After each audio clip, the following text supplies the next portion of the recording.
हाँ जी, तो कैसे हो आप लोग? मैं आपका नीलेश भैया बहुत-बहुत स्वागत करता हूँ इस यूट्यूब चैनल पे। दोस्तों जो आप लोग का 21 फरवरी को मैथ का एग्ज़ाम होने वाला है, उसके लिए ये काफ़ी इम्पोर्टेंट पेपर है। चलो इसको हम लोग सॉल्व कर लेते हैं। अब बाकी कहूँगा, अगर चैनल को आप अभी तक सब्सक्राइब नहीं किए हो तो चैनल को सब्सक्राइब कर सकते हो। और साथ ही साथ मैं आपको बता दूँ कि देखो, आप लोग का मैं एग्ज़ाम तो आप लोग का 3 को ख़त्म हो जाएगा। 3 या किसी को 4 को, 3 ही को ही तो ख़त्म हो रहा है ना शायद, 4 को कितने लोग का ख़त्म होगा?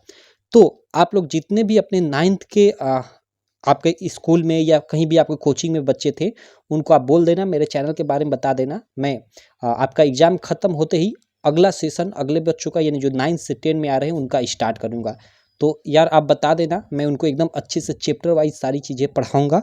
देखो, आप चैप्टर वाइज़ नहीं पढ़े हो तो आपको परेशानी हो रही है ना, तो आप ऐसा मत करना। आपके जो छोटे भाई हैं जो 9th में पढ़ रहे हैं, उनको बता दोगे तो अभी से वो पढ़ेंगे लगातार, तो एग्ज़ाम में आते-आते उनको परेशानी कुछ नहीं होगी। ठीक है?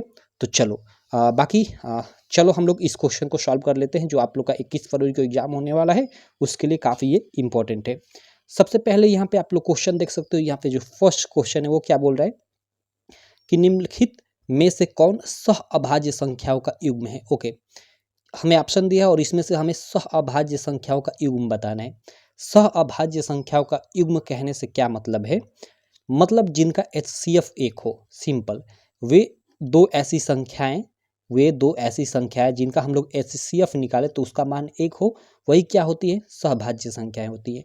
तो देखो, इसमें साफ साफ यहाँ पे ये सेकेंड वाला ऑप्शन दिख रहा है 18-25, क्योंकि 18 का गुणनखंड क्या होता है? छत्रीय 18, यानी 2 तिया 6 और गुणे 3, 2 तिया 6 छत्रीय 18। और आप लोग का 25 का गुणनखंड क्या होता है? 5वां 25। इसमें एक भी कॉमन नहीं है दोनों में, तो इसमें गुणे एक यहाँ लिख सकते हैं, गुणे एक लिख सकते हैं, क्योंकि दोनों में एक कोई उससे कोई फर्क नहीं पड़ता। तो यहाँ से आपका एचसीएफ क्या हो जाएगा? एचसीएफ कॉमन कुछ नहीं है, मतलब एक दोनों में कॉमन है, तो एक एचसीएफ इसका हो जाएगा।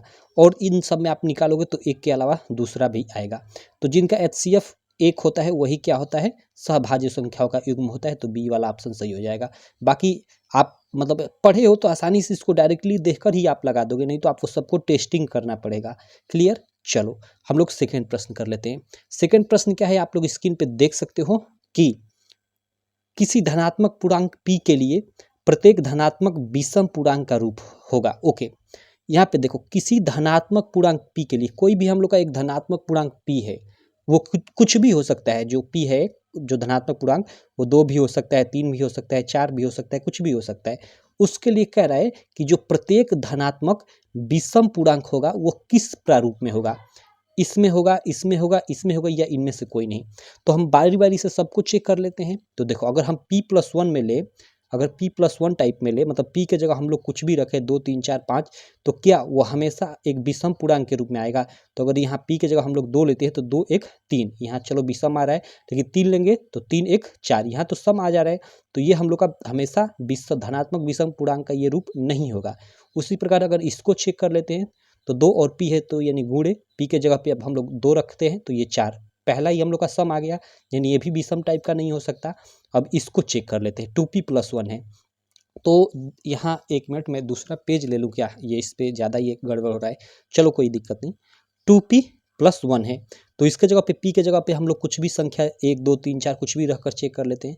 तो यहाँ पे हम 2 रखेंगे तो हम लोग का 2 दूना का 4 + 1 = 5 हो जाएगा। ठीक है, विषम आ रहा है। 3 रख लेते हैं, 2 × 3+1, तो 3 दूना का 6 1 7, विषम आ रहा है। अगर 1 रखते हैं तो 2 × 2 1 3, ठीक है।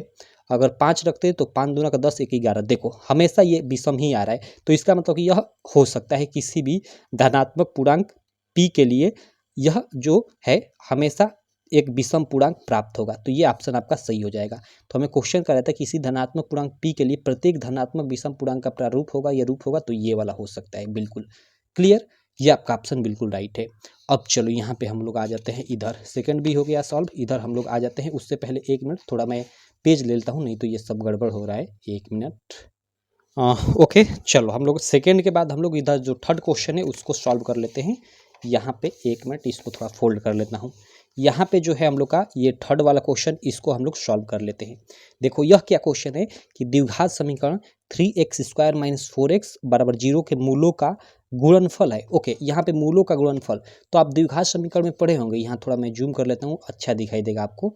मूलों का गुणनफल आपने पढ़ा होगा कि जो द्विघात समीकरण में मूलों का जो गुणनफल होता है अल्फा, सबसे पहले तो योग alpha plus beta equal to क्या होता है, माइनस बी बटा ए होता है, और अल्फा इंटू बीटा यानी मूलों का गुणनफल जो होता है वो सी बटा ए होता है, आपने पढ़ा होगा।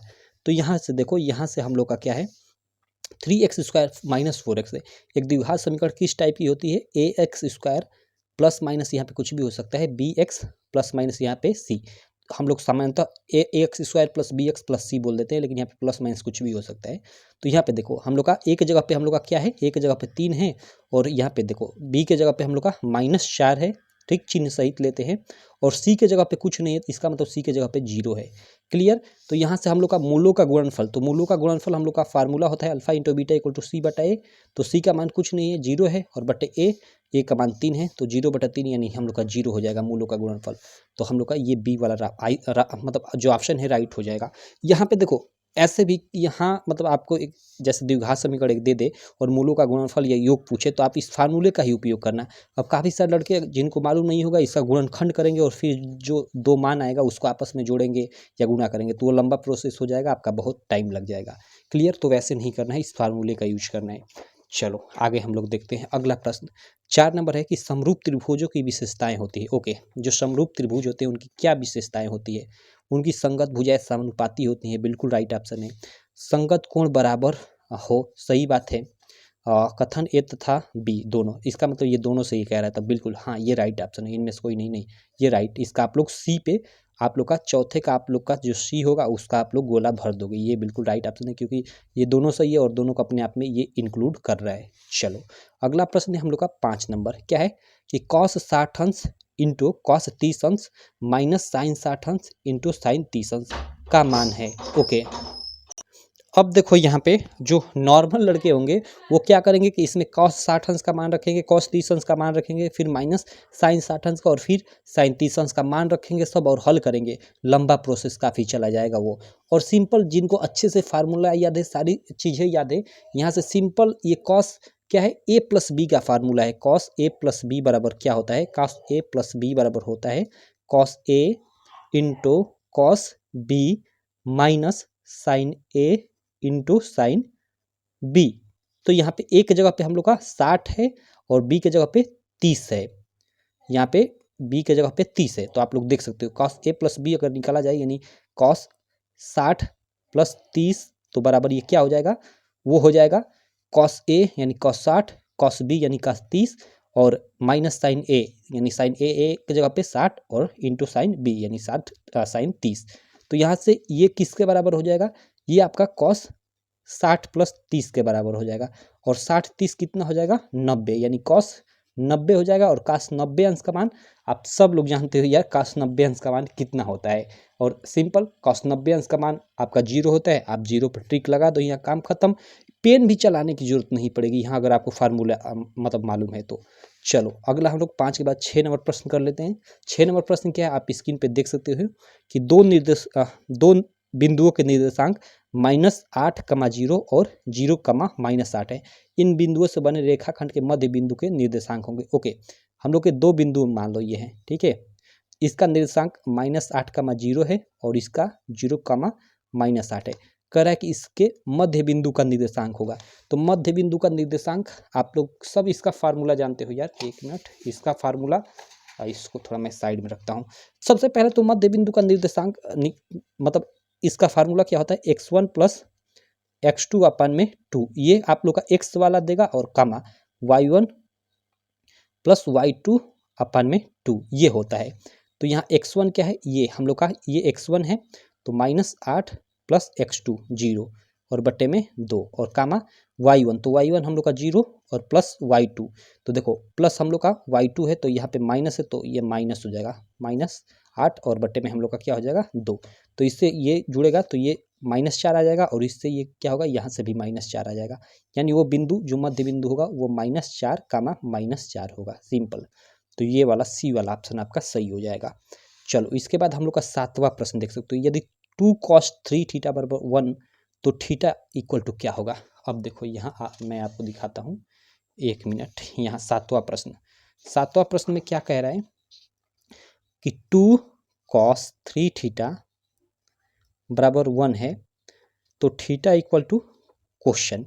ओके, कोई दिक्कत नहीं। देखो 2 cos 3 थीटा बराबर हमें 1 दिया है, तो यहाँ से cos 3 थीटा बराबर क्या हो जाएगा, ये 2 उधर जाएगा तो इधर गुणा में है तो इधर आकर बट्टे में हो जाएगा। अब देखो cos 3 थीटा इसको मैं ऐसे ही रहने देता हूँ, और यहाँ पे देखो 1/2 cos में किस चीज़ का मान होता है, क्योंकि हमें थीटा का मान याद करें तो cos को कटाना पड़ेगा। तो 1/2 आप बताओ, आप मतलब ये तो आपको याद होना चाहिए भाई, cos 60 अंश का जो मान होता है वो होता है 1/2। तो 1/2 की जगह हम लोग cos 60 अंश लिख सकते हैं, और ये cos से cos कट जाएगा, यानी यहाँ से अब 3 थीटा बराबर 60 अंश हो जाएगा। तो थीटा बराबर हम लोग का क्या हो जाएगा, 60/3, ये 3 इधर आएगा, इधर गुणा है तो इधर आकर भाग हो जाएगा, यानी 3 गुणा 6 यानी 20 अंश। थीटा बराबर हम लोग का क्या आ जाएगा, 20 अंश। तो हम लोग का थीटा बराबर 20 अंश, ये राइट ऑप्शन हो जाएगा। चलो, आशा करता हूँ ये भी आपको समझ में आ गया होगा अच्छे से क्वेश्चन। अब हम लोग नेक्स्ट क्वेश्चन कर लेते हैं, क्वेश्चन नंबर 8। क्वेश्चन नंबर 8 आप स्क्रीन पे देख सकते हो कि एक लंबवृत्तीय बेलन के आधार पर क्षेत्रफल, यानी वही आधार का क्षेत्रफल 9 पाई वर्ग सेंटीमीटर है, तो उसके आधार का व्यास क्या होगा। ओके, देखो यहाँ पे सबसे पहले तो हम लोग भाई वृत्त का हम लोग का क्या है, यहाँ पे एक लंबवृत्तीय बेलन के आधार पर क्षेत्रफल हमें बोल रहा है कि इतना है, तो उसके आधार का व्यास क्या होगा। सबसे पहले तो हम लोग बेलन के बारे में जानते हैं कि बेलन के हमें मतलब वक्र पृष्ठ का क्षेत्रफल क्या होता है, यानी वही क्षेत्रफल का फार्मूला क्या होता है, और आधार का क्षेत्रफल का फार्मूला क्या होता है। देखो जो बेलन का वक्र पृष्ठ होता है उसका तो फार्मूला 2πr(h) होता है, और बेलन का जो संपूर्ण पृष्ठ होता है वो 2πr(h) कोष्ठ में r+h होता है।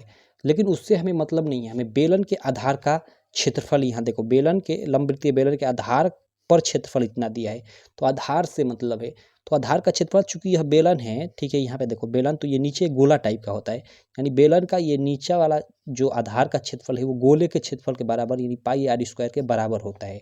ठीक, तो हमें यहाँ लंबवृत्तीय बेलन के आधार पर क्षेत्रफल वो दिया है, यानी πr² जो फार्मूला होता है वो मतलब बराबर हमें दिया है कि उस कितना है 9 पाई के वो बराबर है, तो उसके आधार पर व्यास क्या होगा। तो सबसे पहले तो यहाँ कटा पिटा कर ये पाई से पाई कट जाएगा, और r² बराबर 9 हो जाएगा, तो r बराबर यहाँ से करनी में 9, यानी r बराबर हम लोग का क्या हो जाएगा 3 हो जाएगा, यानी हम लोग की त्रिज्या निकल गई। अब व्यास भाई, तो ये वृत्त हो, नीचे वृत्त टाइप का होता है, तो वृत्त की त्रिज्या 3 हो गई, तो व्यास इसका 2 गुना हो जाएगा, तो गुणे 2 बराबर 6 सेंटीमीटर हो जाएगा। क्लियर, चलो ये हम लोग का ये वाला ऑप्शन सही हो जाएगा। बाकी आगे हम लोग चलते हैं, आगे हम लोग का क्वेश्चन नंबर 9 है कि त्रिज्या 8 सेंटीमीटर वाले वृत्त के अंतर्गत खींचे जा सकने वाले वर्ग का क्षेत्रफल है। ओके, त्रिज्या 8 सेंटीमीटर वाले एक वृत्त के अंतर्गत खींचे जा सकने वाले वर्ग का क्षेत्रफल है, कोई दिक्कत नहीं। देखो एक वृत्त है जिसकी त्रिज्या हमें 8 सेंटीमीटर दिया है, कह रहा है कि त्रिज्या 8 सेंटीमीटर वाले वृत्त की, यानी इसकी हमें त्रिज्या कितना दिया है, हमें त्रिज्या दिया है 8 सेंटीमीटर। कह रहा है कि इसके अंतर्गत खींचे जा सकने वाले वर्ग का क्षेत्रफल क्या होगा। तो इसके अंतर्गत हम लोग का मान लो ऐसे एक वर्ग, ये हम लोग का वर्ग मान लो यही तो हो, इसके अंतर्गत खींचे जा सकने वाला यही तो वर्ग होगा, इसके अंतर्गत ये वाला होगा। ठीक, तो इसके अंतर्गत ये जो खींचा गया वर्ग है इसका क्षेत्रफल क्या होगा। तो देखो यहाँ से चूंकि हम लोग का ये त्रिज्या है, तो त्रिज्या केवल ये वृत्त की हमें मालूम है, तो यहाँ से अगर यहाँ तक ये चीज़ें मैं मिलाता हूँ तो ये क्या होगा, यहाँ से यहाँ तक चीज़, ये हम लोग का ये वर्ग का हम लोग का क्या होगा, विकर्ण हो जाएगा, ये वर्ग का हम लोग का विकर्ण हो जाएगा। और साथ में ये वर्ग के विकर्ण के साथ साथ देखो यहाँ से यहाँ तक ये वृत्त की त्रिज्या, और यहाँ से यहाँ तक की ये त्रिज्या, यानी ये यहाँ से यहाँ तक का व्यास भी हो जाएगा। तो ये जो वर्ग का ये जो विकर्ण होगा, ये साथ साथ विकर्ण तो है ही वर्ग का, ये वर्ग जो है इसका विकर्ण तो है ही, साथ में हम लोग की जो वृत्त है उसकी हम लोग का क्या है, व्यास भी है। क्लियर, क्योंकि आप जानते हो जैसे वृत्त का मतलब ये पूरा केंद्र से होता हुआ एक परिधि से दूसरे परिधि तक जो रेखा जाती है उसको हम लोग व्यास बोलते हैं। तो यहाँ से देखो ये हमें एक तरह से व्यास मालूम है इस वर्ग का, तो व्यास के माध्यम से हम लोग का अगर किसी वर्ग का क्षेत्रफल निकालना हो तो उसका फार्मूला क्या होता है, वर्ग का क्षेत्रफल बराबर, अगर हमें हम लोग का विकर्ण मालूम है तो विकर्ण मालूम हो, तो यहाँ विकर्ण मालूम है चूंकि इस वर्ग का, तो वो क्या होता है, वो होता है आप लोग का क्वेश्चन नंबर ये हम लोग का 9 है। हाँ, वो होता है हम लोग का विकर्ण का स्क्वायर। क्या होता है? विकर्ण का स्क्वायर अपान में 2।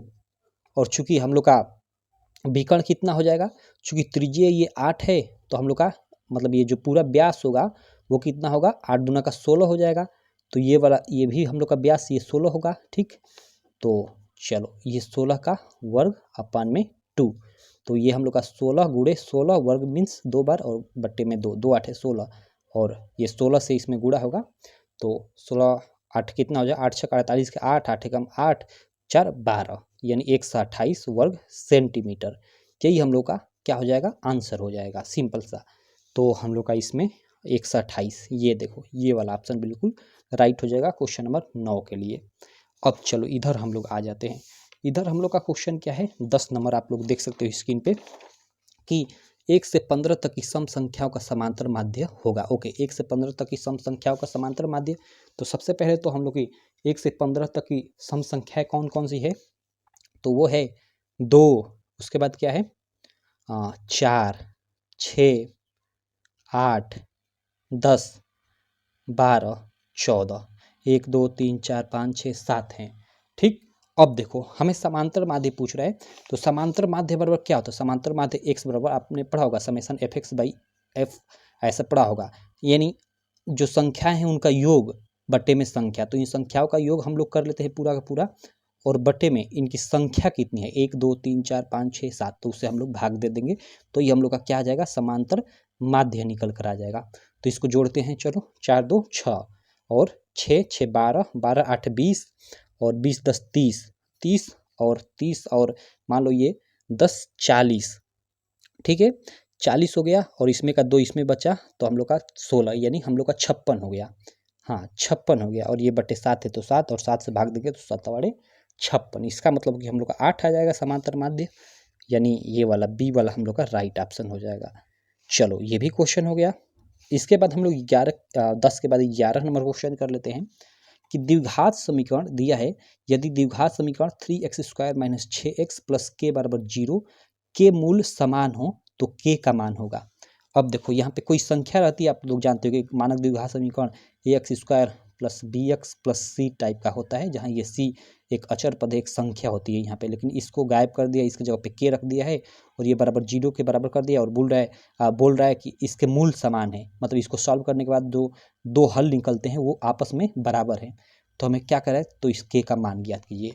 तो आप लोगों ने विविधकर में पढ़ा होगा कि अगर किसी द्विघात समीकरण के मूल समान होते हैं तो विविधकर, आपने डिस्क्रिमिनेंट जिसको बोलते हैं आपने देखा होगा, तो उसके क्या होते हैं, मूल अगर बराबर होते हैं तो जो विविधकर होता है वो 0 के बराबर होता है, आपने पढ़ा होगा।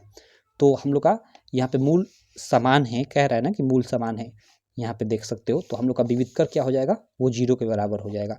और विविधकर d इक्वल टू क्या होता है, b² माइनस 4ac, और यह किसके बराबर होगा, 0 के।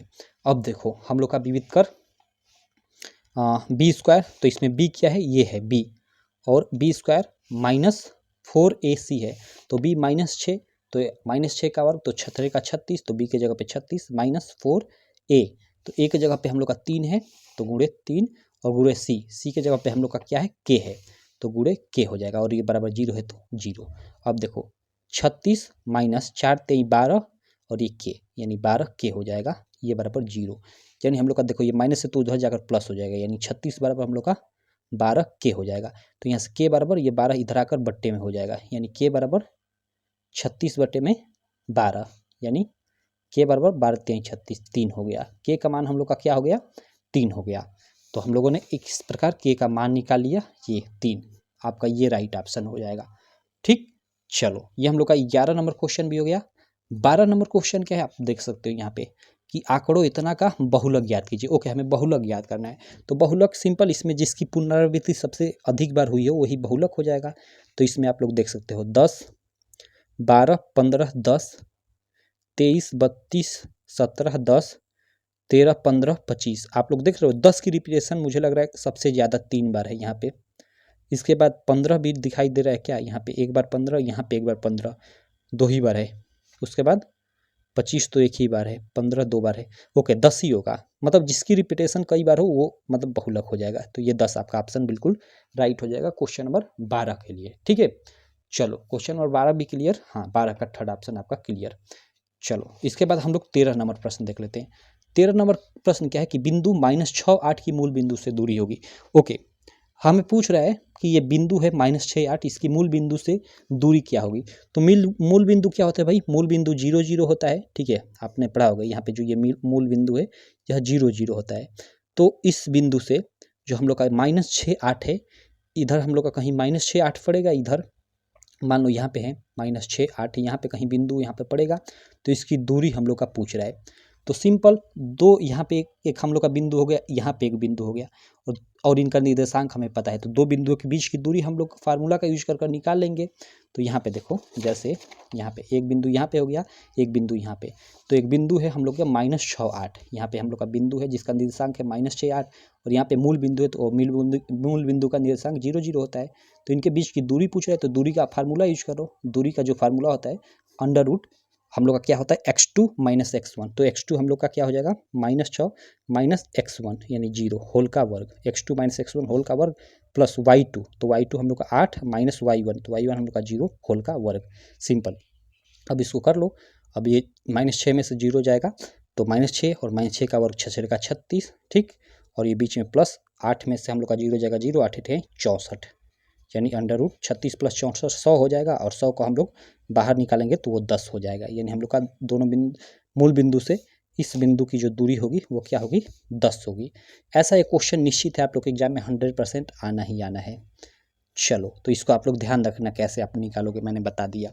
मूल बिंदु 0 0 हो जाएगा, और ये बिंदु हम लोग का एक दिया रहेगा -6 8, और सिंपल, तो ये बिंदु मतलब दो बिंदुओं के बीच की दूरी वाले फार्मूले का उपयोग कर आप ये ज्ञात कर लोगे।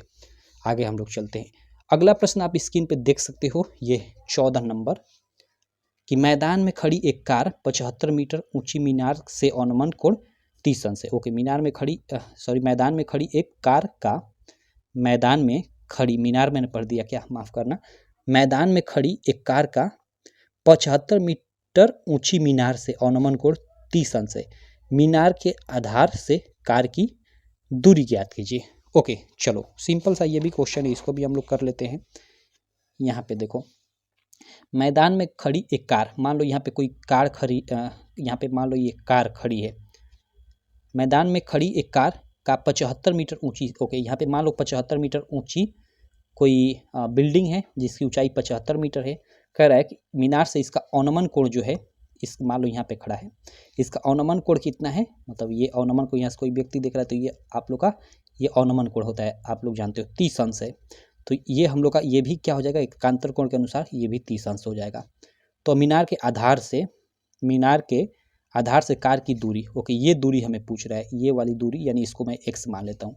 तो कैसे याद करेंगे, यहाँ चूंकि हमें ये थीटा 30 अंश है मालूम, तो tan थीटा का फार्मूला लगाएंगे लंब बटे आधार का। तो tan हम लोग का tan थीटा, थीटा के जगह पे हम लोग 30 अंश लेंगे, तो चलो tan थीटा बराबर सबसे पहले तो हम लोग का क्या होता है लंब बटा आधार, ठीक, और tan किसके लिए याद कर रहे हैं, इस थीटा के लिए, तो tan 30 अंश रख लेंगे, और लंब हम लोग का 75 हो जाएगा बटे में आधार, तो आधार हम लोग का कितना मालूम करना है, तो इसके जगह पे मान लो मैं x रख लेता हूँ, और 33 अंश का मान हम लोग का क्या होता है 1/√3 बराबर 75 बटे में x, तो x से इधर गुणा होगा तो x हो जाएगा, और √3 से इधर गुणा होगा तो 75√3, यानी हम लोग का जो दूरी होगा यहाँ से मीनार से कार की वो क्या होगी 75√x होगी। तो 75√x, देखो सॉरी 75√x मैं बोल रहा हूँ 75√3, ये 75√3, ये वाला ऑप्शन राइट हो जाएगा। ठीक, चलो 14 नंबर भी हमने क्वेश्चन कर लिया। अब हम लोग 15 नंबर करते हैं, लेकिन उससे पहले हमारा गला बोल रहा है कि थोड़ा पानी पी लो, तो थोड़ा मैं पानी पी लेता हूँ 1 मिनट, तब तक आप इस क्वेश्चन को करो।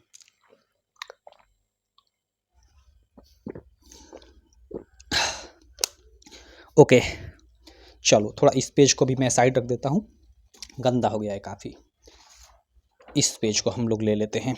देखो यहाँ क्या बोल रहा है कि त्रिज्यीय आर के एक अर्धवृत्त में, ठीक है, त्रिज्यीय आर के एक अर्धवृत्त के अंदर खींचे जा सकने वाले सबसे बड़े त्रिभुज का क्षेत्रफल होगा। चलो मस्त क्वेश्चन है। अर्धवृत्त सबसे पहले तो क्या है, त्रिज्या आर का एक अर्धवृत्त है, तो ये एक त्रिज्या हो गई, मान लो एक ये त्रिज्या हो गई, इस त्रिज्या का एक अर्धवृत्त है यहाँ पे, ठीक, ये केंद्र है मान लो, ठीक है, ये बीच में ओ, इसकी त्रिज्या यहाँ से यहाँ तक क्या है, मान लो आर है, ये हम लोग का अर्धवृत्त हो गया, ये पूरा यहाँ से यहाँ तक ये व्यास हो जाएगा। तो कह रहा है कि इसमें खींचे जा सकने वाले सबसे बड़े त्रिभुज का क्षेत्रफल होगा। तो सबसे बड़ा वाला त्रिभुज क्या होगा, जिसका एक बिंदु यहाँ एक बिंदु यहाँ, कुछ इस प्रकार होगा, यही तो सबसे बड़ा हम लोग का होगा। इससे बड़ा तो कोई त्रिभुज होगा नहीं, इसका हम लोग ए नाम रख देते हैं, इसको बी, इसको सी, इससे बड़ा तो खींचा नहीं जा सकता है। तो यही कह रहा है कि एक त्रिज्या आर का क्या है, अर्धवृत्त है, और इसके अंतर्गत खींचे जा सकने वाले सबसे बड़े त्रिभुज का क्षेत्रफल क्या होगा, हमें यही पूछ रहा है। तो हमने ये खींच दिया त्रिभुज, अब इसका क्षेत्रफल हमें ज्ञात करना है।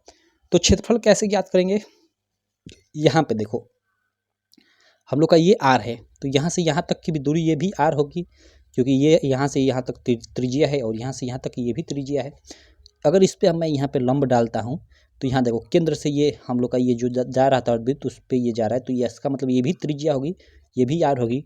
तो यहाँ से देखो हम लोग का सीधे सीधे ये लंब हम लोग का मालूम चल रहा है, तो हम लोग का ये पूरा पूरा जो त्रिभुज हो जाएगा, इस त्रिभुज का हम लोग का क्षेत्रफल क्या हो जाएगा, वो हो जाएगा 1/2 फार्मूला के अनुसार आधार गुणे लंब। तो आधार क्या है, हम लोग का आधार ये पूरा आधार है यहाँ से यहाँ तक, तो आर आर मिलकर 2r हो जाएगा यहाँ तक आधार, तो 2r यानी आधार गुणे लंब, लंब क्या हो जाएगा, ये हम लोग का आर, ठीक, 2 से 2 खत्म, आर आर गुणा होकर r² आंसर हम लोग का आ जाएगा। या ऐसे भी ज्ञात कर सकते हो, एक बार इसका ज्ञात करो और एक बार इसका ज्ञात करो और फिर जोड़ दो। तो चलो उस तरह से भी देख लेते हैं।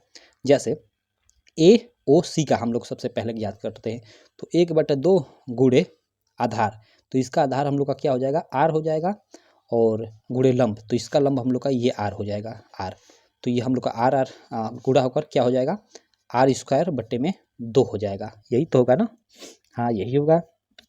अब देखो फिर हम लोग क्या करेंगे, इसका फिर ज्ञात करेंगे, तो इसमें भी वही हम लोग का r²/2 प्राप्त होगा, इसका क्षेत्रफल r²/2, इसका क्षेत्रफल r²/2, तो इस पूरे का क्षेत्रफल हम लोग क्या हो जाएगा, दोनों को हम लोग जोड़ देंगे, तो ये r² मिलकर 2r² हो जाएगा, और ये बटा 2 है तो वो बटा 2 ही रहेगा, तो ये कटेगा तो वही r², इस तरह से भी आएगा वही सिंपल, तो ये r² इसका आंसर हो जाएगा। चलो ये क्लियर। अब चलो हम लोग ये वाला क्वेश्चन कर लेते हैं, क्वेश्चन नंबर 16, उसके बाद हम लोग के और 4 क्वेश्चन बचेंगे। यहाँ पे देखो क्वेश्चन नंबर 16 में क्या बोल रहा है कि त्रिभुज ए बी सी, त्रिभुज ए बी सी में हम लोग क्या बोल रहा है कि रेखा ए डी, जो रेखा ये ए डी है, ये बी ए सी का अर्धक है, रेखा है, ओके, मतलब इसको इस ये जो कोण है ना, इसको अर्धक कर रही है, आधे में से काट रही है। यदि ए बी बराबर 6, ये ए बी का मान हमें 6 दे दिया है, तथा ए सी बराबर 5, ओके, ए सी का मान हमें 5 सेंटीमीटर दे दिया है, तो क्या पूछ रहा है, बी डी संबंधे डी सी, संबंधित डी सी यानी वही बट्टे डी सी इक्वल टू हमें क्वेश्चन पूछ रहा है। इसको कैसे करेंगे, सिंपल सा एक इसका फार्मूला है, चूंकि ये समद्विभाजित यहाँ पे कर रहा है, तो हम लोग का एक कोण समद्विभाजक प्रमेय होता है, क्या होता है, कोण समद्विभाजक प्रमेय होता है। वो क्या होता है, ए बी बटे में हम लोग का ये डी बी या बी डी कुछ भी बोल लो, ए बी बटे में बी डी बराबर होता है इसके ए सी बटे में सी डी के, ए सी बटे में सी डी के, सिंपल।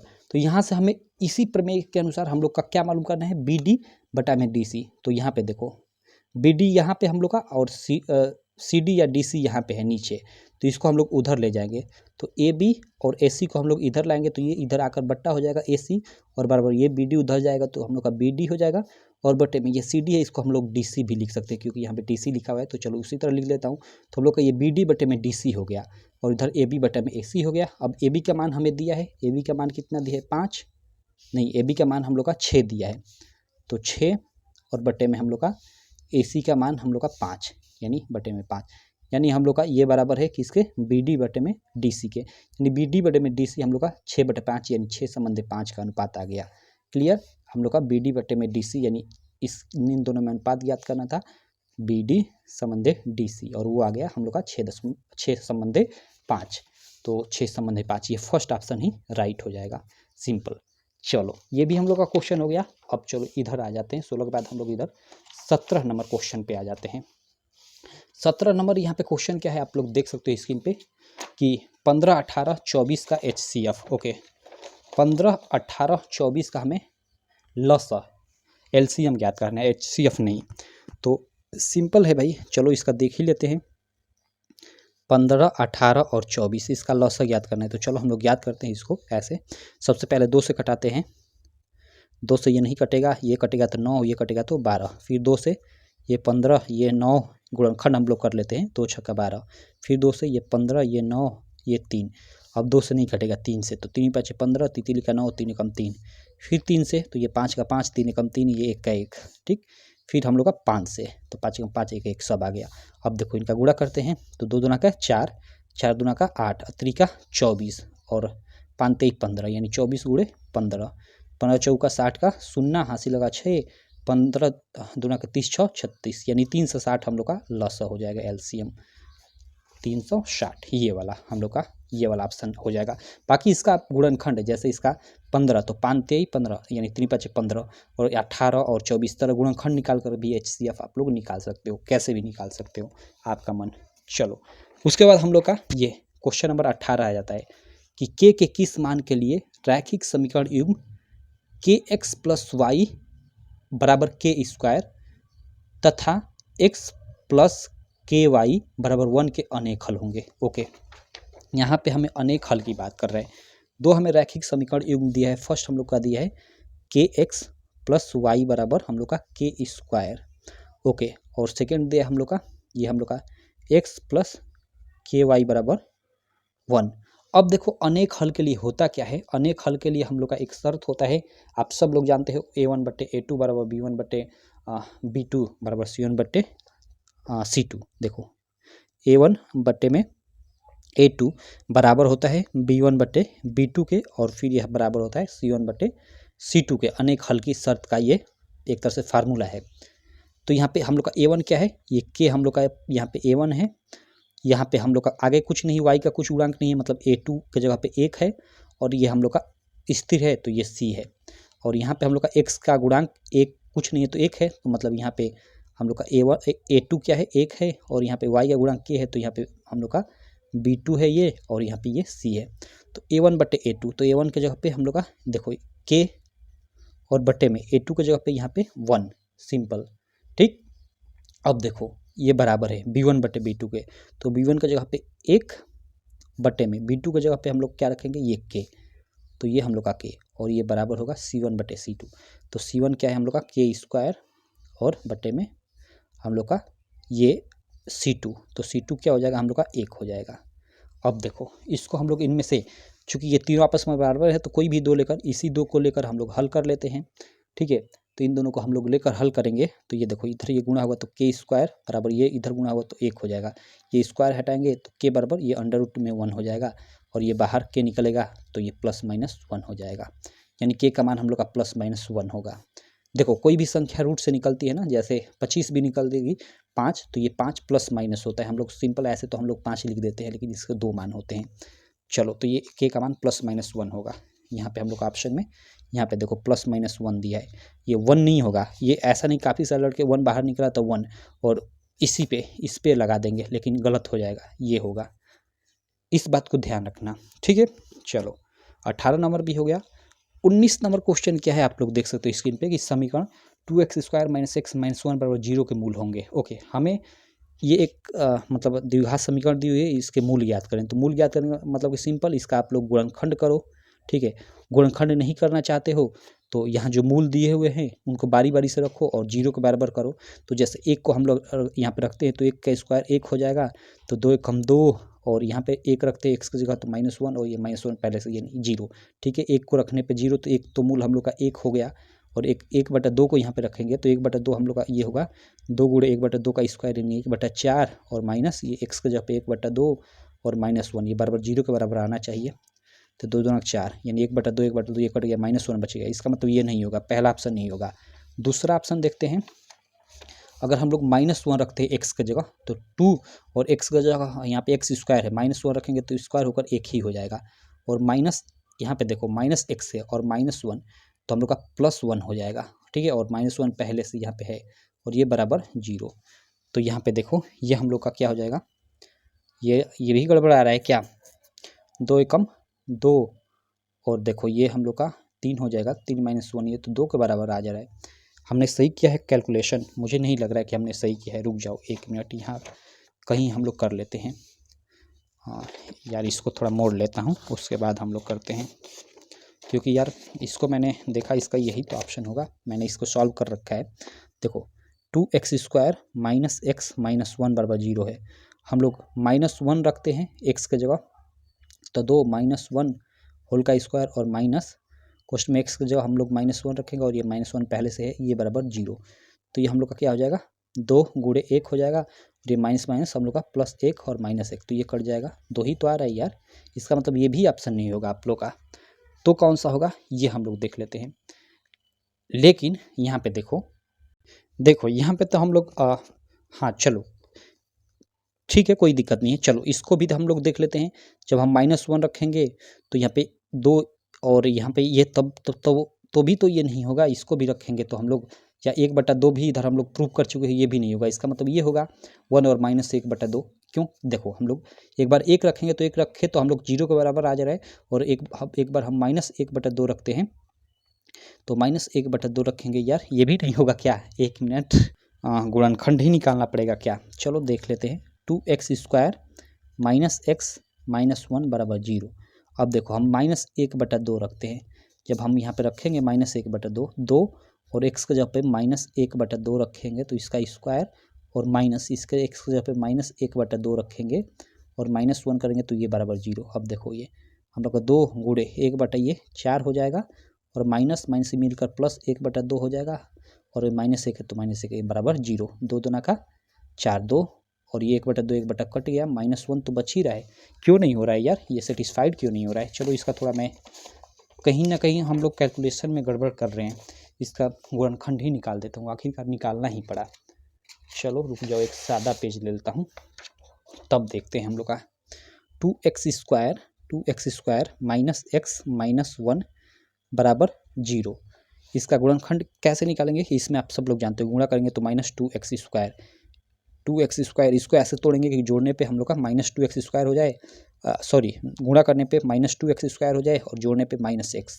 तो हम लोग इसको ले लेंगे -2x + x ले लेंगे, तो इसको गुणा करेंगे तो हम लोग का -2x स्क्वायर हो जाएगा, जोड़ेंगे तो -x, ठीक है।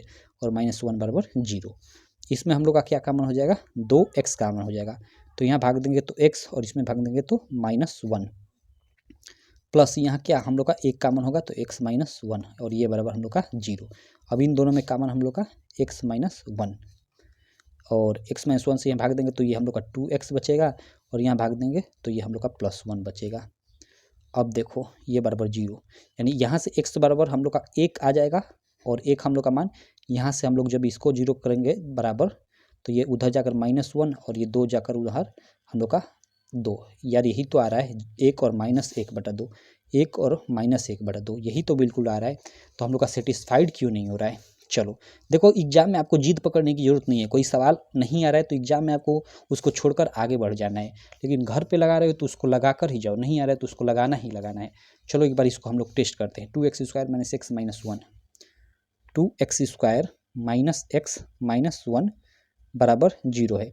एक बराबर हम 1 इसमें रखते हैं, क्योंकि 1 हम लोग का 1 है तो 1 इसको सेटिस्फाइड करेगा, तो 1 रखते हैं तो 1 का स्क्वायर, तो हम लोग का यहाँ पे उससे गुणा होगा तो 2 ही हो जाएगा, माइनस इसके जगह पे 1, और ये तो हम लोग का पहले से है बराबर 0, यानी हम लोग का ये कट जा रहा है, ठीक है।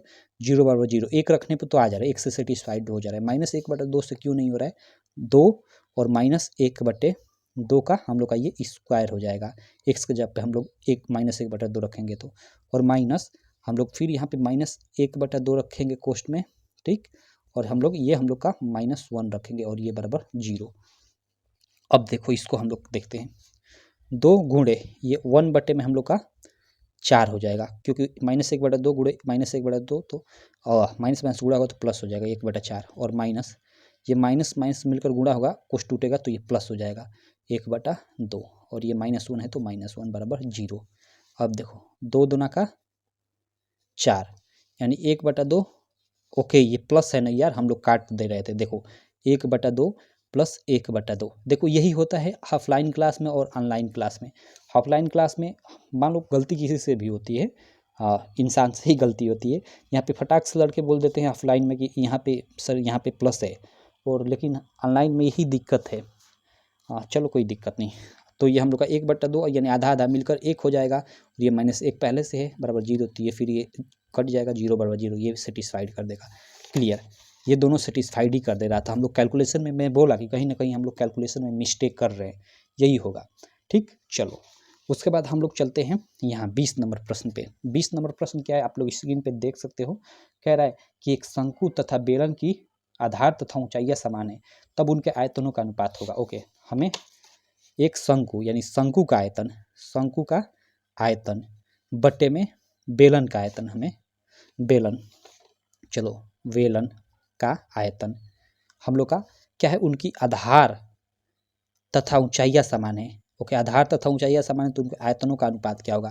तो सबसे पहले तो हम लोग शंकु का आयतन क्या होता है, 1/3 पाई r² h होता है, और बट्टे में बेलन का आयतन क्या होता है, वो होता है पाई r² h। अब देखो हमें क्या बोल रहा है कि एक शंकु तथा बेलन की आधार, शंकु देखो शंकु में भी नीचे आप लोगों ने देखा होगा ऐसे वृत्ताकार चीज होता है। ठीक, तो ये जो वृत्त की यहाँ पे व्यास है वो, क्योंकि यहाँ पे हम लोग का क्या कह रहा है, एक शंकु तथा बेलन की आधार तथा ऊंचाइयाँ, आधार मतलब यही, आधार मतलब ये पूरा व्यास हो जाएगा। और हम लोग का बेलन में भी क्या होता है, आप लोगों ने देखा होगा ऐसे नीचे यहाँ पे हम लोग का व्यास मतलब वृद्धि होता है, तो उसकी हम लोग की यहाँ पे जो व्यास है, दोनों का व्यास बराबर है, तो इसका मतलब दोनों की जो त्रिज्याएँ होंगी वो भी बराबर होंगी। तो यहाँ पे जो त्रिज्याएँ हैं आपस में बराबर है, और पाई तो पहले से ही बराबर होता है, तो ये पूरा का पूरा ये कट ही जाएगा। और हम लोग का ऊंचाइयाँ तो यहाँ बोल ही रहा है कि ऊंचाइयाँ भी बराबर है, तो ऊंचाइयाँ भी कट जाएगा, यानी हम लोग का बचेगा क्या, ऊपर 1/3 और नीचे होल बटे में ये कुछ नहीं तो 1, तो यहाँ से हम लोग का 1 ऊपर जाएगा, इसका मतलब कुछ नहीं, यानी हम लोग का अनुपात कितना आ जाएगा, 1/3 आ जाएगा। कोई दिक्कत नहीं, 1/3, ये वाला ऑप्शन हम लोग का बिल्कुल राइट हो जाएगा। बस ये हुआ हम लोग का 20 ऑब्जेक्टिव क्वेश्चन। काफ़ी मस्त मस्त इसमें क्वेश्चन थे, आशा करता हूँ आपको काफ़ी मज़ा भी आया होगा। इसी तरह मैं और कई सारे वीडियोज चलाऊँगा जिससे आप लोग के एग्जाम में डायरेक्टली क्वेश्चन फंसेंगे। देखो मैं धीरे धीरे इन सभी को ऐसे बताया ना, मैं काफ़ी तेज़ी से 20 मिनट में पूरे 20 या ऑब्जेक्टिव ख़त्म कर सकता था, लेकिन उसका कोई मतलब नहीं निकलता जिससे आपको समझ में ही ना आए। मान लो ये सवाल ऐसा मैं बताया, अब इसके बेस पे थोड़ा सा सवाल को घुमाकर आपको बदल दे और इसको आप समझे होंगे तो आसानी से उसको कर लेंगे। ठीक, तो मेरा यही मोटिव होता है कि जो मैं बताऊं वो आपके मतलब अच्छे से दिमाग में बैठ जाए, उसको आसानी से आप कर सको। बाकी मैं इसी प्रकार के और क्वेश्चन लाऊंगा, चैनल से आप जुड़े रहो। और अपने जितने भी 9th के, जी हमें दोस्तों 9th से अभी अब 10th में जाएंगे 1 महीने बाद आपके छोटे भाई, उनको चैनल के बारे में ज़रूर बताना, क्योंकि मैं इस बार पूरा पूरा मैथ एकदम अच्छे से और साथ में साइंस अच्छे से एकदम पढ़ाऊंगा, और साथ में कोशिश करूंगा कि हिंदी भी पढ़ा दूँ पूरा का पूरा। क्लियर, चलो इंग्लिश भी सब कुछ पढ़ाऊंगा यार, सब कुछ। क्यों कहोगे कि अकेले किस तरह आप पढ़ा लोगे, तो अकेले इसलिए पढ़ा लूँगा क्योंकि मेरे पास पूरा का पूरा सब नोट्स पढ़ा हुआ है। ठीक है, पूरा का पूरा मैं मतलब टाइप्ड नोट्स से एकदम बेस्ट नोट्स से एकदम पढ़ा हुआ है मेरे पास। ये मैं पिछले साल से ही बना रहा था, ऐसा नहीं कि 1-2 महीने। हाँ देखो मैं बहुत पीछे से पढ़ा रहा हूँ। सब ये यूट्यूब पे जितने भी चैनल है ना तुम्हारे, विकास भाई के, विकास मुझसे पढ़ा हुआ, मेरा खुद स्टूडेंट था विकास। मैं 2018 से ही पढ़ा रहा था, बीच में 20 तक पढ़ा है, बीच में मैंने 20 के बाद छोड़ दिया और फिर अब पढ़ा रहा हूँ। तो मेरे पास नोट्स पढ़े हुए हैं, नोट्स रहता है तो पढ़ाने में आसानी होती है। ठीक है, तो चलो आप 9th के जितने भी बच्चे हैं उनको आप लोग बता देना। क्लियर, मैं मिलता हूँ आपसे इसी प्रकार की नेक्स्ट वीडियो में, तब तक के लिए थैंक यू।